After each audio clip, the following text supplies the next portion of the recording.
दोस्तों, इंग्लिश में कहावत है, success is the best revenge. मतलब सफलता सबसे अच्छा बदला है। इस कहावत के मायने वही इंसान जान सकता है जो सफलता के हर मापदंड पर खरा उतरने की काबिलियत रखता हो और जिसने हर मुश्किल परिस्थिति को अपनी ताकत बनाकर इस्तेमाल किया हो। भारत के सबसे सफल उद्यमियों में से एक श्री रतन टाटा जी पर भी यह बात निस्संदेह लागू होती है।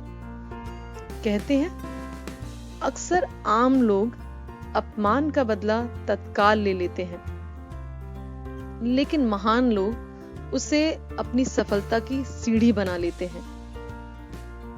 टाटा कंपनी को नई ऊंचाइयों पर पहुंचाने वाले श्री रतन टाटा जी पर यह कहावत बिल्कुल सटीक बैठती है।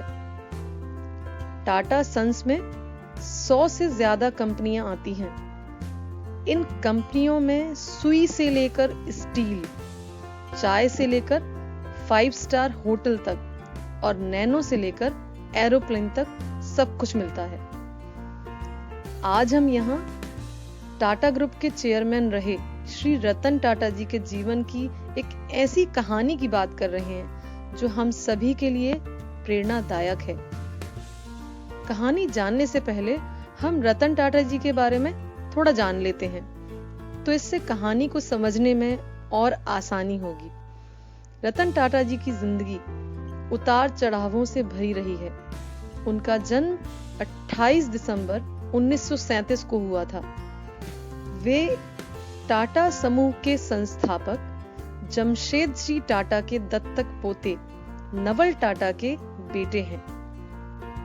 रतन टाटा ने IMB की नौकरी ठुकराकर टाटा ग्रुप के साथ अपने कैरियर की शुरुआत की और वर्ष 1961 में एक कर्मचारी के तौर पर वहां ज्वाइनिंग की।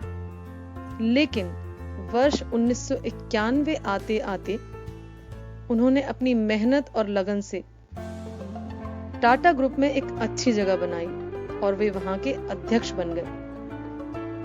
2012 में वे वहां से रिटायर हो गए।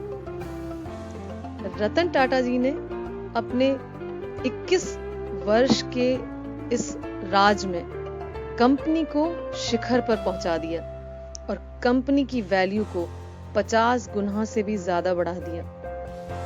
वो फैसले लेते गए और वे सही साबित होते गए। ये बात है वर्ष 1998 की, जब टाटा मोटर्स ने अपनी पहली पैसेंजर कार इंडिका बाजार में उतारी थी। दरअसल ये रतन टाटा जी का ड्रीम प्रोजेक्ट भी था और इसलिए उन्होंने जी तोड़ मेहनत भी की थी। लेकिन इस कार को बाजार में उतना अच्छा रेस्पॉन्स नहीं मिल पाया जितना उन्होंने सोचा था। इस वजह से टाटा मोटर्स घाटे में जाने लगी और कंपनी से जुड़े लोगों ने घाटे को देखते हुए रतन टाटा जी को इसे बेचने का सुझाव दिया और ना चाहते हुए भी उन्हें इसे बेचने का फैसला स्वीकार करना पड़ा। इसके बाद वो अपनी कंपनी बेचने के लिए अमेरिका की कंपनी फोर्ड के पास गए। रतन टाटा और फोर्ड कंपनी के मालिक बिल फोर्ड के बीच बैठक कई घंटों तक चली। इस दौरान बिल फोर्ड ने रतन टाटा के साथ अच्छा व्यवहार नहीं किया और कहा कि जिस व्यापार के बारे में आपको जानकारी नहीं है उसमें इतना पैसा क्यों लगा दिया। ये कंपनी खरीदकर हम आप पर एहसान कर रहे हैं। ये शब्द बिल फोर्ड के थे, लेकिन रतन टाटा के दिल में और दिमाग में छा गए थे, छप गए थे। वे वहां से अपमान का घूंट पीकर इस डील को कैंसिल कर चले आए। बिल फोर्ड का वह अपमानित करने वाला वाक्य उन्हें लगातार बेचैन कर रहा था। उनकी रातों की नींद उड़ी पड़ी थी। बस इसके बाद रतन टाटा ने निश्चित कर लिया था कि अब वो इस कंपनी को किसी को नहीं बेचेंगे और लग गए कंपनी को ऊंचाइयों तक पहुंचाने के काम में। इसके लिए उन्होंने एक रिसर्च टीम तैयार की और बाजार का मन टटोला। उसके बाद की कहानी तो सभी को पता है। भारतीय बाजार के साथ साथ विदेशों में भी इंडिका ने सफलता की नई ऊंचाइयों को छुआ।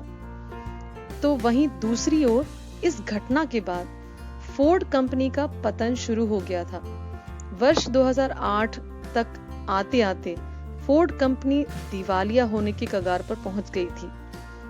मौके की नजाकत को समझते हुए रतन टाटा ने फोर्ड की लग्जरी कार लैंड रोवर और जैगुआर बनाने वाली कंपनी JLR को खरीदने का प्रस्ताव रखा, जिसको फोर्ड ने भी स्वीकार कर लिया। इसके बाद मीटिंग के लिए फोर्ड के अधिकारी भारत आए और बॉम्बे हाउस में मीटिंग फिक्स हुई और ये सौदा $2.3 अरब में तय हुआ। तब बिल फोर्ड ने रतन टाटा से फिर वही बात दोहराई जो उन्होंने रतन टाटा से कही थी, लेकिन इस बार थोड़ा बदलाव था। उस समय बिल फोर्ड ने कहा, अब हमारी कंपनी खरीदकर आप हम पर बहुत बड़ा एहसान कर रहे हैं। आज JLR टाटा ग्रुप का हिस्सा है और बाजार में बेहतर मुनाफे के साथ आगे बढ़ रही है। रतन टाटा चाहते तो उस समय बिल फोर्ड के साथ हुई मीटिंग में उनकी बात का जवाब दे देते, लेकिन कहा ना कि महान लोग अपनी सफलता से लोगों को जवाब दिया करते हैं। जब व्यक्ति अपमानित होता है तो अपमान का परिणाम क्रोध होता है, लेकिन महान लोग अपने क्रोध का उपयोग अपने लक्ष्य को प्राप्त करने के लिए करते हैं, ना कि किसी को अपमानित करने के लिए। मुझे विश्वास है कि आज की प्रेरणादायक कहानी आपको जरूर अच्छी लगी होगी। ऐसी ही प्रेरणादायक कहानियों के लिए हमसे जुड़े रहिए बचपन टेल्स पर और वीडियो को लाइक, सब्सक्राइब और शेयर करना ना भूलिएगा। जल्दी ही मिलते हैं अगली कहानी के साथ।